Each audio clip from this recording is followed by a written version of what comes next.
Welcome to Creekside Chats with Successful Real Estate Investors, brought to you by Steve Talker Capital, promoting prosperity and harmony to help you flourish in all areas of life. Join in as we explore the motivations and goals of real estate investors and how their ability to invest abundantly has provided them with the time and freedom to contribute to the world in a creative and thoughtful way. Now please welcome your host, Dr. Allen. Hello, enlightened investors. Dr. Allen here with Kenneth Holman. With nothing but a new suit and a rented office space, Kenneth built a portfolio of over 2,000 units under management. With 40 plus years in the real estate business with no intention of retiring, Kenneth inspires us with the wisdom from the pros. Welcome, Ken. I come from a long line of pioneers that came into the Salt Lake Valley in 1847. So my great-grandfather, not great-great, but my great-grandfather was one of the original pioneers that came in and settled the state of Utah. So I come from good pioneer stock years ago, but I have been just to give you a little background of what I've done over the years. I've been in the real estate business since graduating with an MBA at the University of Utah and an undergraduate degree in accounting from Brigham Young University for almost, 42 years and counting now. My wife keeps wondering when I'm going to retire, and my sons that are in the business are hoping I'll retire, but I have no intention of making that move anytime soon. I'm having too much fun at this business. So I've been involved in a lot of real estate development projects, most of which are apartments, but I've also been involved in a lot of retail stores and industrial properties and just about every aspect of real estate you can imagine. Over 42 years, you get involved with a lot, but it's been an exciting career, at times a little too exciting. We were doing a webinar the other day talking about recession-resistant real estate investments, and I happened to mention that I have been through 7 recessions during the course of my career, 2 of which were fairly life-changing. One back in the 1980s, which the savings loan crash. Yeah, the savings and loan thing, where like 1,500 savings and loans went out of business, and the Resolution Trust Corporation, I don't know if you were doing business back in those days, but the RTC had taken over most of those assets, and that was an interesting part of my career. And then this most recent one that happened in the 2008 to 2011 era, the great, I guess they call it the Great Recession. So I've been through those. It wasn't very great for me.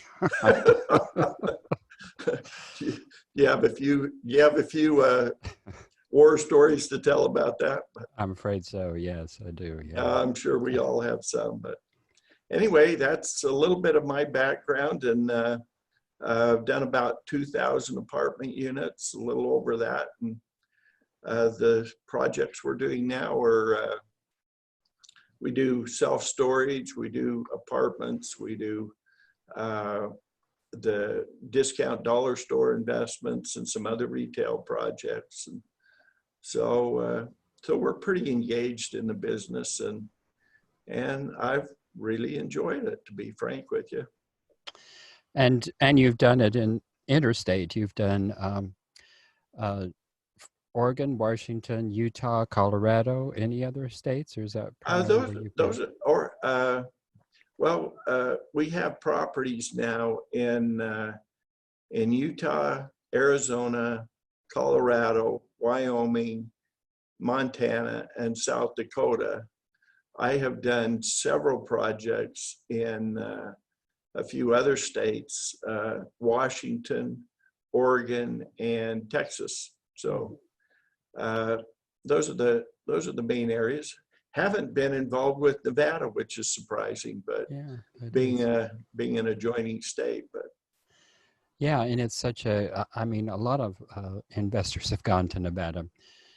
yeah, Some at the wrong time, some at the right time. It's a kind of a boom and bust kind of state, it seems yeah, like. But, so you touched a little bit on your heritage. Your family are from pioneer stock, and in the early days of the territory of Utah and ultimately yeah. statehood. Well, tell us a little bit about your childhood experiences, and as you look back on it, can you think of a time that you can think of as a formative experience in your childhood? Sure. There's a few that I've had. Surprisingly, my great grandfather moved from Utah to Idaho, and I grew up in a little farming community called Sugar City, Idaho, with a population of 425. Went to Sugar Salem High School, and our high school mascot was a beet digger. So that Okay, I would have thought it would. that's not too prestigious a mascot compared to some. My intramural shirts had on them this kind of purple beet, so that was a little inauspicious in terms of beginning a career, but it was an absolutely great place to grow up, and had even though my father wasn't a farmer, or a rancher, I had occasion to work on a farm all the time I was growing up, moving sprinkler pipe, hauling hay, harvesting potatoes in the fall. I was fortunate enough to grow up with horses, so I had occasion to go on a couple cattle roundups, which is kind of fun. And so my childhood experiences, I'd have a hard time beating those experiences for things in life that were really meaningful to me. Yeah. Yeah, it sounds like a kind of, in some respects, an idyllic childhood. It was. Yeah, I mean, I grew up in rural America too, and I wouldn't have traded it for anything. In fact, I still live in rural America. Oh, So, that's terrific. yes, I love it. Well, I do too, to some degree. Yeah. I live in an area called Highland, Utah, Mm-hmm. which is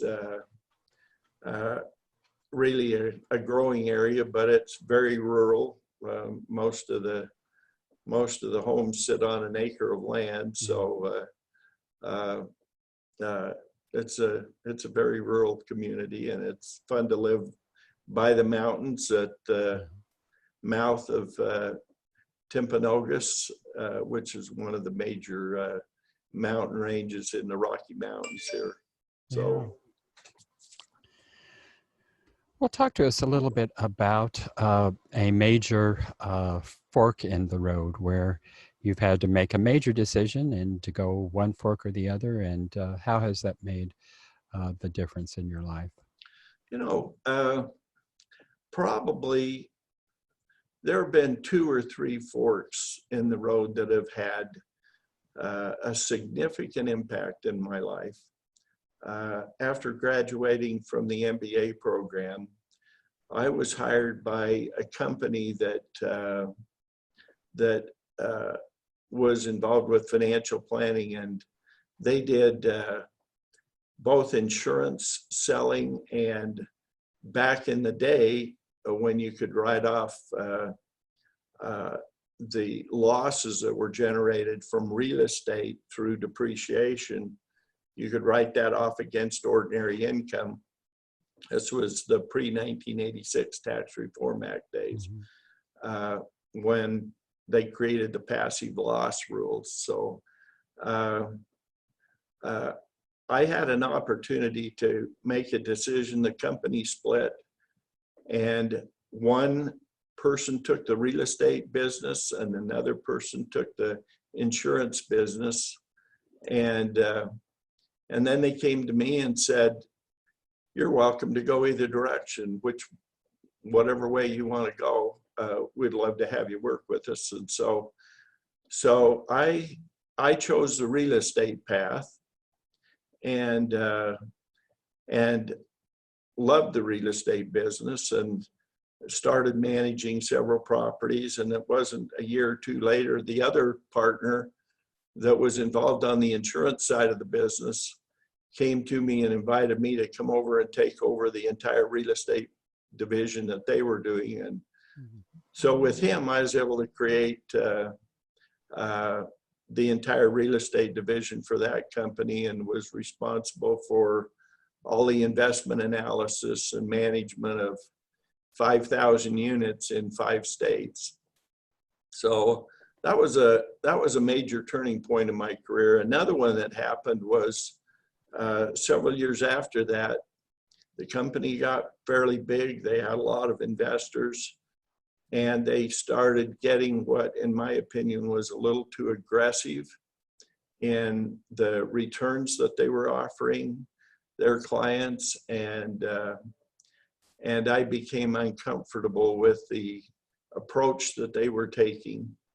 And so I resigned and went out the day I remember the day I resigned, because I felt like they were starting to not represent the values that I was comfortable with and the returns that I was comfortable with. So I remember the day I resigned, I went out, I bought a new suit.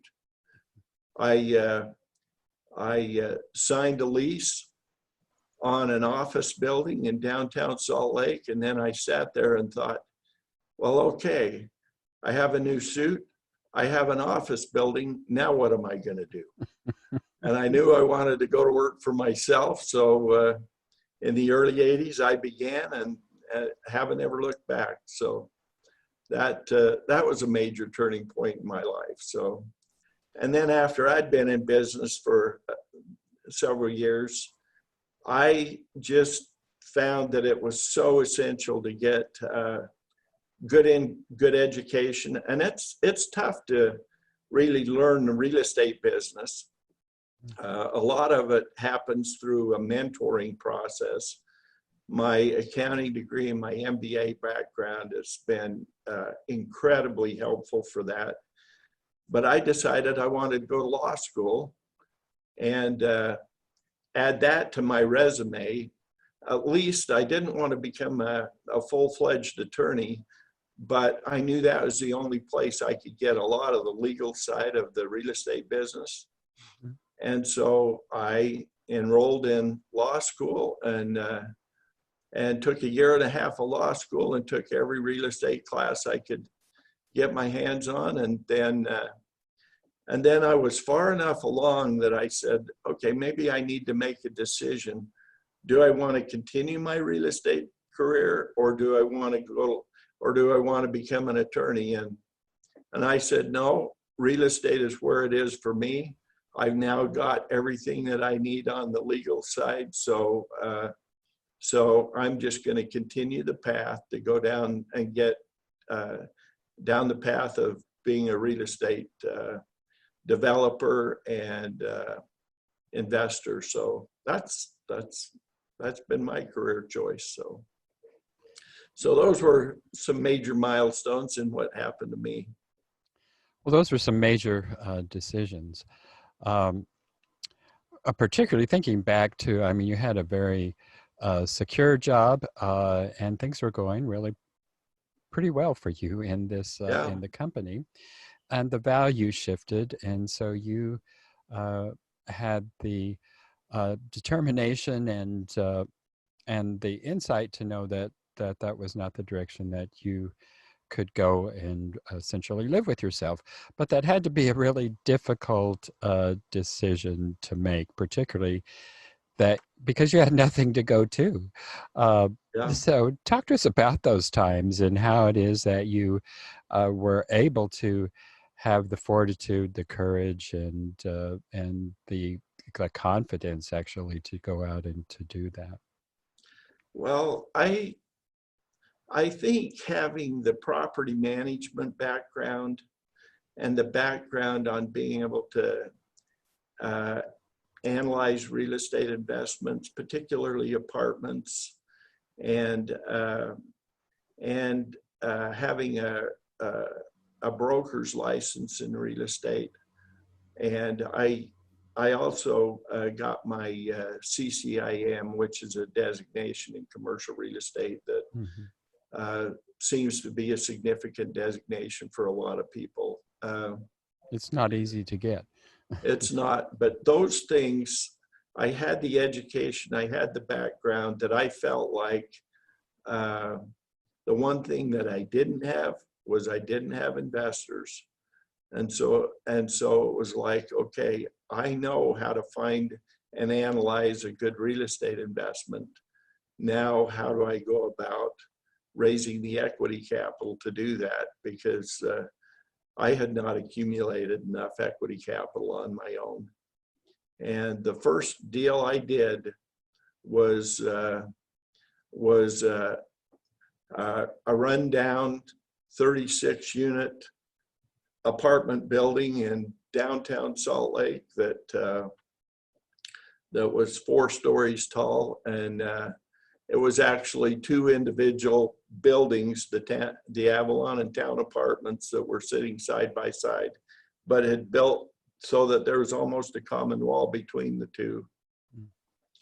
And the property had been condemned by the city, and the owner wanted to sell it at a discount. And so, dumb as I was, I picked up that property and got my dad, my uncle, and a few friends involved, and we went at it. And that building turned from a small project to eventually we demolished it and built a 12-story high-rise apartment building that we converted to condominiums. And so from that humble beginning of, I think, $230,000 investment, Initial investment. I can see millions went into that. It grew into basically a $17 million project. Yeah, I don't doubt it. Yeah, that was really a key starting point in my career, and then things started evolving from there. So. Well, tell us, how did all of that come about? You had said you'd had the property management experience, you had a broker's license, but you really hadn't been practicing as a broker. You didn't have investors. So how did you go about establishing yourself sufficiently well enough that you had to get investors involved in that project? So how did you go about doing that with no reputation? You know, I think initially everybody is a little bit the same way. And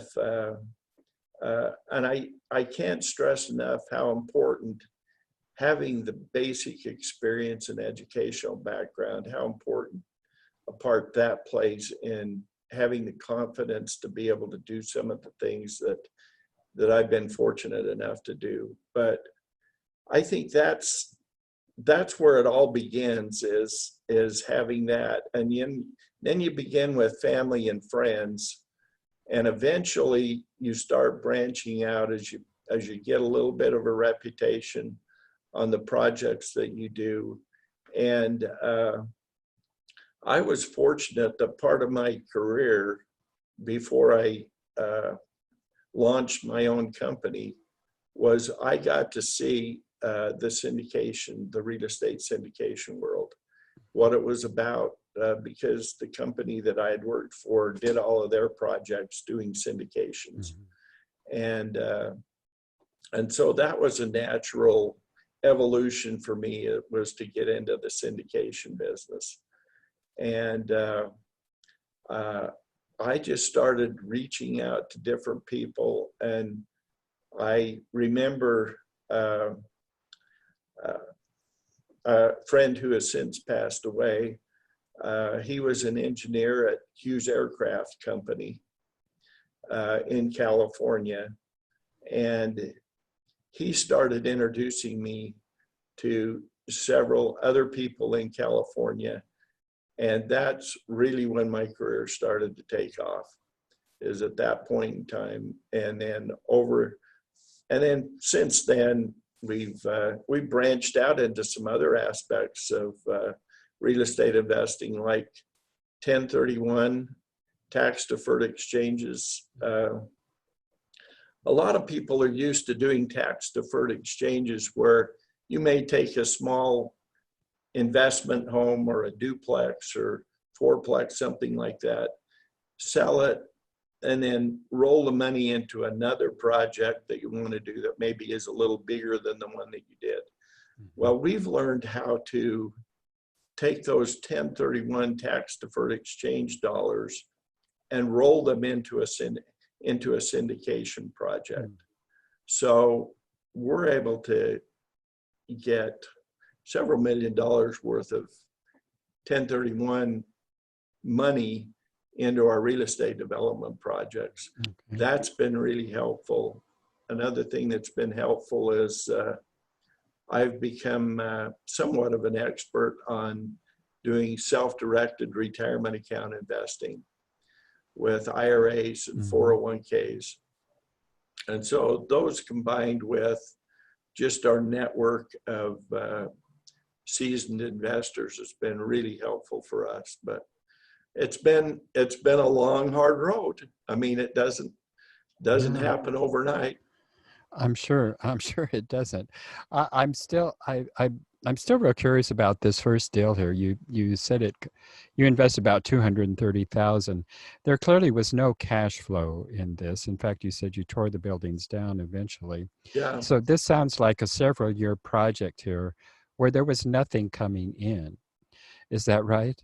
Yeah, there was a period of time, but it wasn't long term. I mean, we were able to get a small bank loan, and then over the course of about 6 to 8 months, we renovated the building. We were able to get sign-offs from Salt Lake City on, in fact, we even got a commendation from the city on what we had done to renovate the building. Oh, okay. And so there was a period of time where it was a little touch and go, that and a second mortgage on my home and a couple things like that to tide us over to get to the point where we started generating income. So So you started with a renovation. You didn't initially tear it down. No, we didn't initially. Oh, okay. That happened several years later, after I had a bunch of other projects under my belt that we were doing. Okay. So still, that was a major. Yeah, the land just became more valuable than the building itself. So yeah, I could see how that could happen in a downtown property like that. Yes. But that had to be, I mean, you mortgaged your house, and I mean, that had to be a terrifying time in your life. I mean, there was a lot at stake there. My wife thought I was a little nuts, but I can imagine. Yeah, I'm sure that was a stressful time for everybody in the family, I expect. But clearly, it worked out well for you. But that's good. Well, that was a major undertaking, and certainly I'm sure you learned a whole lot from that in terms of renovating, in terms of working with investors, in terms of syndicating. It had to be a valuable experience, but my gosh, what a difficult way to go about getting that experience. Yeah. Wow. Well, talk to us a little bit about the two recessions, particularly. I mean, you've gone through, I don't know, you said 7 or so recessions, but the two major ones were the 89 and the 2008 to 2011. Talk to us about going through those. So So the first one in particular was extremely traumatic. We had investors that we were working with, some properties that we had acquired, and we had particularly several properties in Houston that existing properties that we had acquired. And when the 1986 Tax Reform Act happened, it totally changed my business. Yeah, My ability to raise equity capital went almost to nothing because most of the investors that I had were looking more not toward the real estate as an investment, but the tax write-off was the main thing that they were looking for. And so, a pre-1986 Tax Reform Act, everybody, all the majors got into business, and they built, in 1 year in Houston, they built 50,000 apartment units. Wow. And they were giving away, it got to the point where they were giving free cruises to anybody that would rent an apartment. And my occupancy rates went from 95% down to around 50%. Oh, wow. And the only thing that saved me during that time, and we lost a bunch of equity capital then.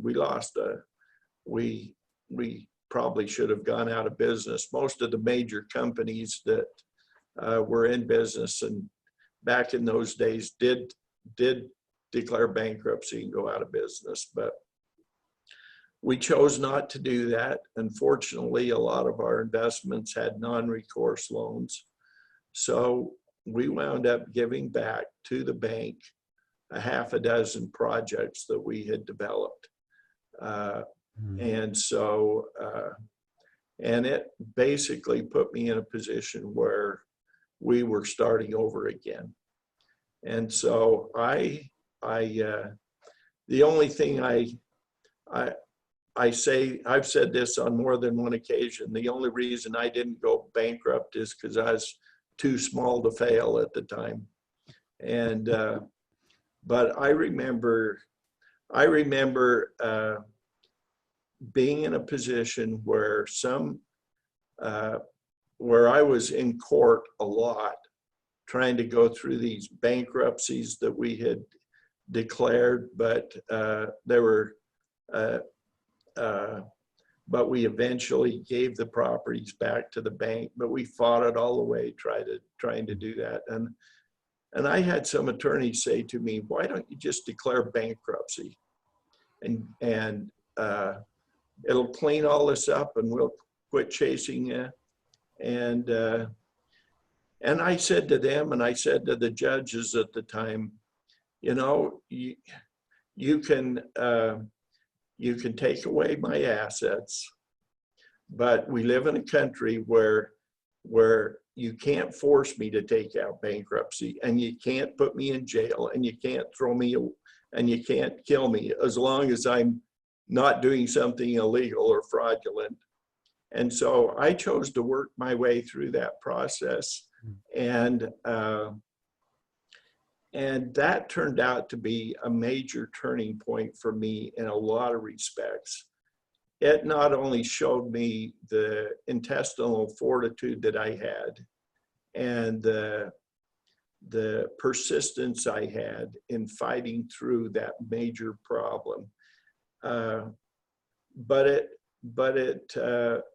it gave me some credibility with financial institutions, because one of the questions on every loan document is, have you ever declared bankruptcy? And no, I never did. And so that was a difficult time in my career. No kidding. But it also taught me how to do a better job at real estate investing. I don't leverage projects like I did before. Even though the returns may be a little bit less, I make sure that we have enough equity and enough reserves in every project that if we do have an economic downturn, that we're solvent and we can go forward and we can maintain the assets that we have. And then I look at the types of assets that I think are going to have, good upside potential, but they do well when markets are not doing well too. Like apartments are that way. Some of these smaller discount retail stores where we lease the buildings to national credit tenants or do extremely well in those kinds of circumstances. So I've become a more cautious investor than I was in the early days of my career. Lots of wisdom there from lots of hard knocks and hard experiences there. Well, Ken, we're coming to the end of our time. It's been fascinating, and I could go on and on and on, and wish we had more time here to talk with you. Well, it's too bad. It's too bad, Dr. Allen, that I can't sit here and interview you for a while, because I'm sure you've had some of those great experiences too as you've gone through your real estate career. Fortunately, at the end, I've gone through that tunnel of hard knocks, and coming out the other side, things have turned out really well for me and my family and our company, and I'm really pleased to be where we are today. Well, you certainly earned it. Before we go here, share with our viewers and listeners how it is that they can get in contact with you. Oh, sure. The name of our company is called the Overland Group, and our website is overlandgroupinc.com. So you can always send an email to me at KHOLMAN@overlandcorp, that's overlandcorp.com, or give me a call on my cell phone, 801-231-6650. Happy to talk to you anytime. Love to work with any investors out there, or if somebody needs a little mentoring. I do a ton of educational programs and teaching in my company, an affiliate company of ours. So I'm happy to help anybody along the way. Well, Kenneth Holman, you have a lot to offer a lot of people.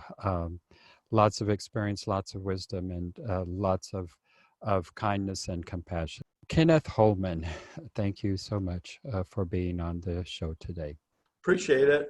Enlightened investors, Ken inspired us today with a life of commitment to purposeful direction. For further focus to zero in on our own North Star, head over to steedtalker.com and pick up your free copy of my book, Passive Real Estate Investing, Time Freedom to Live Abundantly. Thank you for joining us on Creekside Chats with Successful Real Estate Investors, brought to you by Steed Talker Capital. For more information, as well as access to our free ebook on enhancing your well-being through real estate investing, be sure to connect with us at steedtalker.com. As part of our efforts to make the world a better place, Steed Talker Capital contributes to activities and organizations committed to better understand the equine and enhance the humane treatment of horses worldwide. Steed Talker Capital, working for a world where all creatures, great and small, flourish abundantly. Connect with us at steedtalker.com.